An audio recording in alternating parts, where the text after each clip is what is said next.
Hello, my name is HAPruitt, and I'm the author of Anathalian and the second book in the Anathalian series, Quaking. And today, this video is going to be about naming your story, naming your book, giving it a title, and how I named the Anathalian series, the first book and the rest of this series. I do have titles for all 6 books I have written. I have just published these 2 books. And naming a book can be really daunting and difficult because you want to take your whole story and boil it down into the perfect name that encompasses the entire thing in just a few words, and that's really hard to do, and it can be really difficult. So if you want to tell me how you named your book or your story, do put it in the comments and share your tips of how to title your stories. Does it just come to you, or do you have to work for it? You know, look up words and figure it out. Tell me how you come up with the titles for your stories. So how I named the first book in the series, Anathalian, is more, it just was Anathalian. It always was. Growing up, I played Anathalian. I had my own little world. Anathalian is the world. And so I played Anathalian. That's what I would play, and that's what I called it when I played. And when I was writing it badly, in like my teenage years, I called it Anathalian. And then when I started writing the actual story, when God told me to just start writing it from the beginning, that's what it always was. It was Anathalian. And so it just was very natural to call it Anathalian because that's just what it was. And also, it's called Anathalian because that's what the book is about. Anathalian is the place that's different that these kids go to, and they learn that they need something different in their lives. That they need, that there's something bigger out there, and they need to connect with this something bigger out there. And Anathalian connects them with that something bigger, and it shows them they need something more and something different. And so, while some people have read it and said it's a bad title because I need to call it like, I don't know, something to do with the journey of the kids and not about the land, because it's not about the land. It is about the land because going to the land starts to show them what they really need and kind of, I don't want to give anything away. It starts them on their journey of becoming something different, and Anathalian is that something different they need to become something different themselves. And so it is Anathalian. That is the first book, and it starts off the Anathalian series, which I titled it the Anathalian series because it just got kind of awkward to say both titles and have to explain that they were part of a series, and so I just called it the Anathalian series, and that's just what I started calling it, so that's what it is. That was kind of an accident name, but that's what the series is now. So the second book, Quaking, has a lot more of a story behind how it became Quaking. So I don't remember when I titled it, but I know that I didn't title it when I was writing it. It came after, whenever I had written several more books. And so it's really neat to see now how, when I read through it, editing it a lot, how the words and the themes and everything, it just so connects with Quaking, and it's just more than I could have ever, my light bulb just went out, more than I could have ever tried to put in there. Just evidence that God definitely gave me this story and gave me the title. But, so how I named that one and the rest of the series, because the rest of the series has similar names to Quaking. It follows a pattern. Maybe you can guess it by the end of the video. So how I named it. I don't remember the sermon or what the day was at church or what had been going on, but somehow it all came together in this passage when Elijah is running because he's scared of Jezebel and he feels so alone, and how hard he's working for God, and a mighty wind comes, and then a momentous earthquake, and then a fire, but God isn't in any of those things. All the shaking and the quaking and the blowing and all that stuff, God's not in any of that. But then a whisper comes, and God is in the whisper. And I remember after I thought about that and heard that, going out of church and thinking how my series, you see a lot of that going on.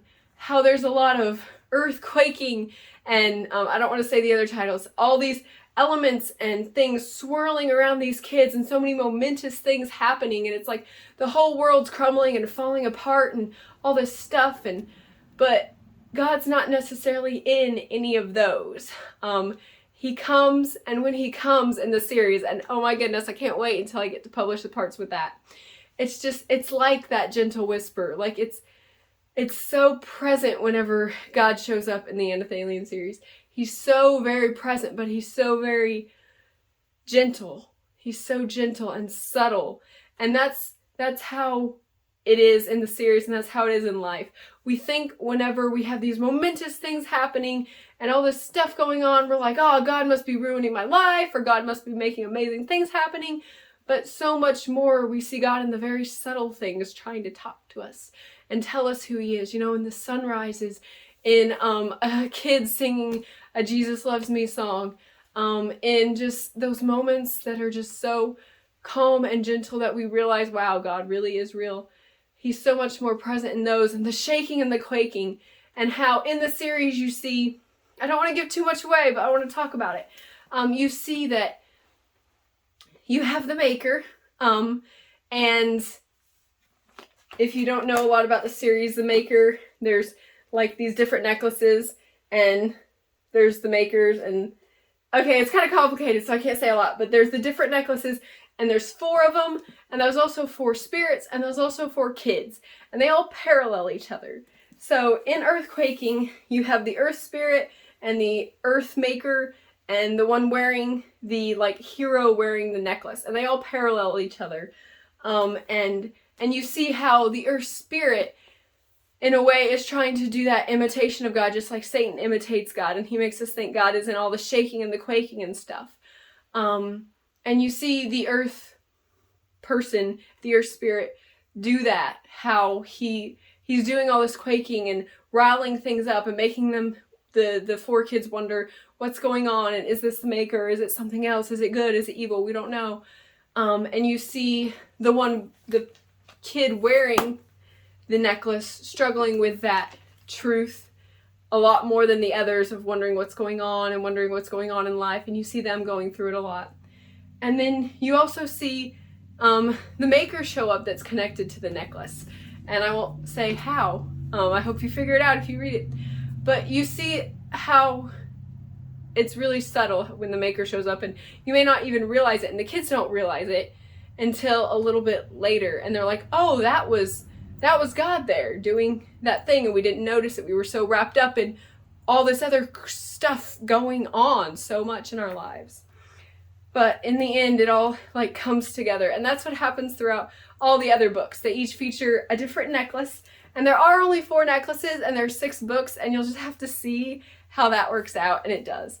That each one's gonna have a different necklace on it, and each one's gonna feature a different element. Like there's earth and fire and water and air, and so they'll each have like earth or air or whatever, and then the verb ing, and it follows that pattern, and it very much connects to what's going on in the book, how that certain spirit is trying to get them to think things, and the Maker's also trying to get them to understand the truth, and that certain person connected to the necklace that's featured is struggling with the truth and the lies and all that stuff going on. And I said that the passage from Kings, I wrote it down, but now I can't find where it is exactly, but I'm pretty sure it's in Kings, 1 Kings, is what really made me see that, how God is not necessarily in the mighty wind, he's not in the earthquake, and he's not in the fire, but he comes in a whisper. And 1 Kings 19, that's where it's found. Thank you. So I hope that makes sense, because I'm really excited about it, but it's really hard to talk about without giving anything away. The next book, I will tell you that, no, I'm not going to tell you anything about it. The next book, at the very end of the second book, if you pay attention, you might catch on to what the next element that we're going to revolve around is in the third book. So that's the hints I'll give you for the third book. If you can guess the rest of the names for the series, like, good for you. You are awesome. And again, so that's how I named my series. It's kind of long and complicated, but it just all made sense in my mind, and that's what it had to be.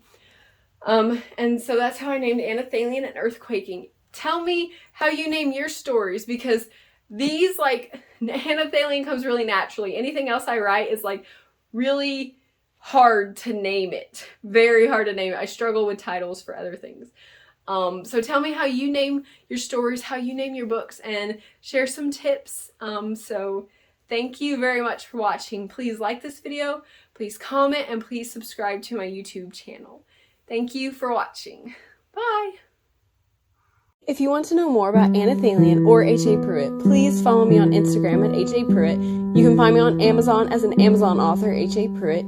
Please watch my YouTube channel and all my cool videos on my channel, HAPruitt Anathalian. You can find me on the Facebook page, HAPruitt Anathalian. You can follow me on Goodreads by the name HAPruitt and the book Anathalian, or you can go to my website where so much cool stuff about Anathalian is. The website is HAPruitt.com. It's okay, nobody will ever know.